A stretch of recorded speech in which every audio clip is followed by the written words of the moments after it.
Hey everybody, Mark Dawes here once again, and in this video I want to talk about becoming a properly qualified and competent physical restraint or physical intervention positive handling PMVA trainer, if you like. Because what's happening is that a year from now, all trainers delivering physical intervention must have, in addition to their trainer certificate, a teaching qualification and an assessor's qualification if they are delivering a regulated qualification.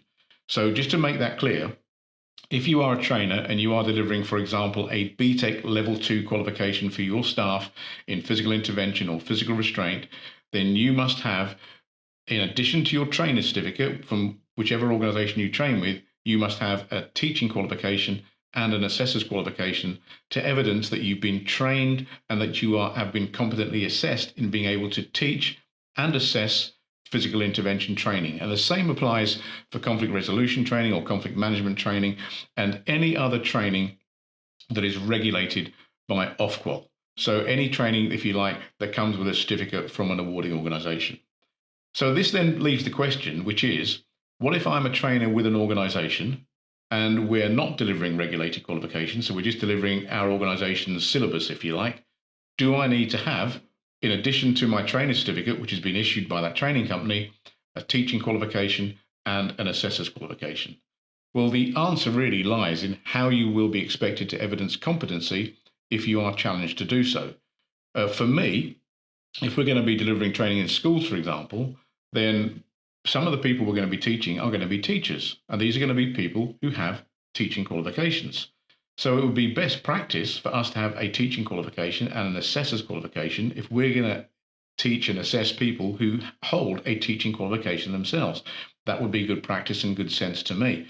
And also, if at some stage something is challenged, and let's say there's a court case and someone is challenged on what they delivered and how they assessed it, then being able to evidence that is going to, stand you in good stead. It's going to enable you to say, well, yeah, I'm qualified to teach. I have my trainer certificate from my organization, but I'm also qualified to teach because I have a teaching qualification, and I'm qualified to assess. I have an assessor's qualification. And as part of that training, by the way, you go through a whole load of stuff that teaches you about record keeping and evidencing training and assessment practices. So if your teaching and your training and your assessing is called into question, you should have at your disposal the documentation to enable you to evidence best practice. Now, if your organization isn't offering a teaching qualification and an assessor's qualification because they're just offering their own certificate, if you like, and I'm not saying that's a good or a bad thing, I'm just saying, that's where it is, then why don't you inquire about getting an assessor's qualification and a teaching qualification so that you have your trainer certificate from your organization and you have a teaching qualification and an assessor's qualification as well.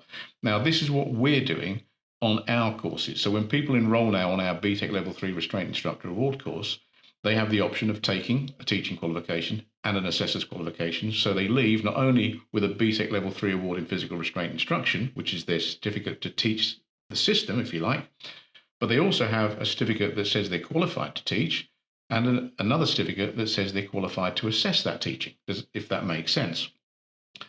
So what if you're thinking about attending our course, but you're thinking, well, hang on, I do a different system.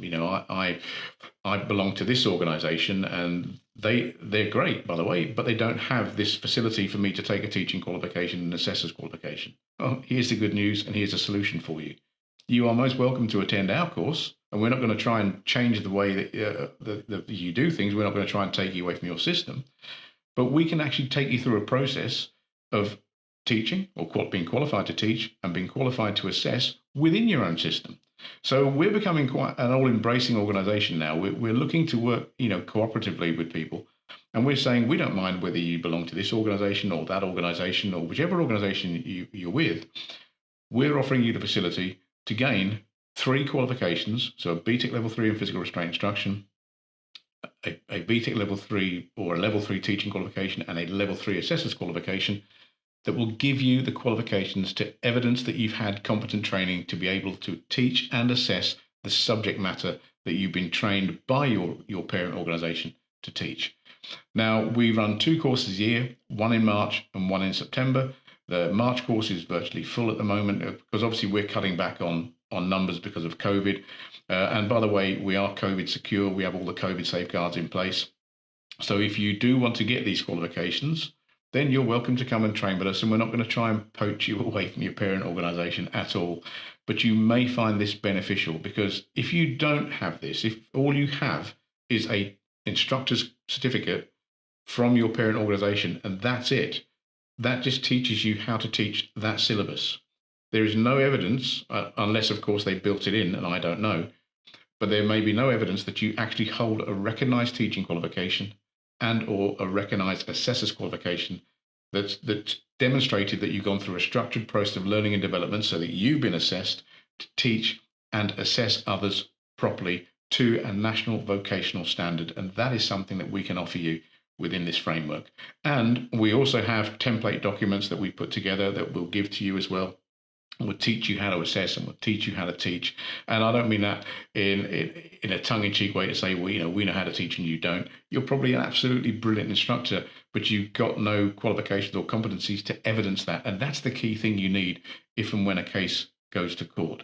So if you want to gain proper qualifications to enable you to get these qualifications, to enable you to evidence and demonstrate that you have the competencies and the qualifications to teach and assess, and if you need be, an instructor certificate as well, a BTEC instructor certificate, then get in touch. We'll be delighted to hear from you. But please bear in mind that we are keeping numbers low. Places are really, really limited at the moment.